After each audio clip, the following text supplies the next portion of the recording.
شبیر احمد عثمانی ایک عالم دین تھے جنہوں نے 1940 کی دہائی میں تحریک پاکستان کی حمایت کی۔ وہ ایک مذہبی عالم، مصنف، خطیب، سیاست دان اور مفسر اور حدیث کے ماہر تھے۔ آزادی برصغیر اور تحریک پاکستان کے سرگرم کارکن تھے۔ قائد اعظم محمد علی جناح کے قریبی ساتھی اور قائد اعظم کی وصیت کے مطابق اپنے قائد اعظم محمد علی جناح کا جنازہ پڑھایا۔ علامہ عثمانی کی پیدائش 11 اکتوبر 1887 کو بھارت کی ریاست اتر پردیش کے بجنور شہر میں ہوئی۔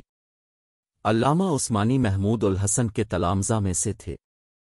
1908 میں دارالعلوم دیوبند سے فارغ التحصیل ہوئے۔ دورہ حدیث کے تمام طلبہ میں فرسٹ آئے۔ فراغت کے بعد دارالعلوم دیوبند میں فی سبیل اللہ پڑھاتے رہے۔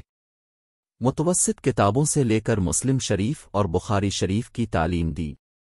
مدرسہ فتح پور دلی تشریف لے گئے اور وہاں صدر مدرس مقرر ہوئے۔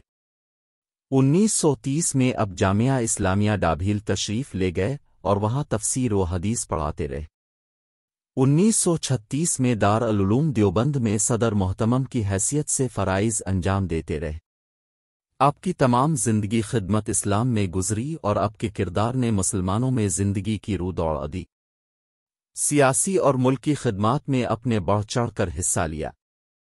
تحریک خلافت میں اب جمعیت علمائے ہند کی مجلس عامہ کے زبردست رکن تھے۔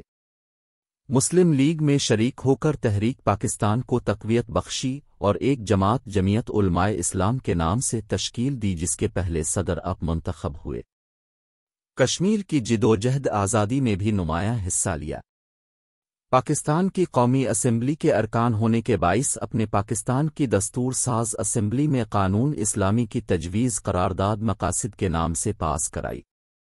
غرض یہ کہ تحریک پاکستان میں اگر ایک طرف دنیاوی حیثیت کے لوگوں کی خدمات ہیں تو دوسری طرف اتنی ہی علامہ شبیر احمد عثمانی کی دینی خدمات ہیں۔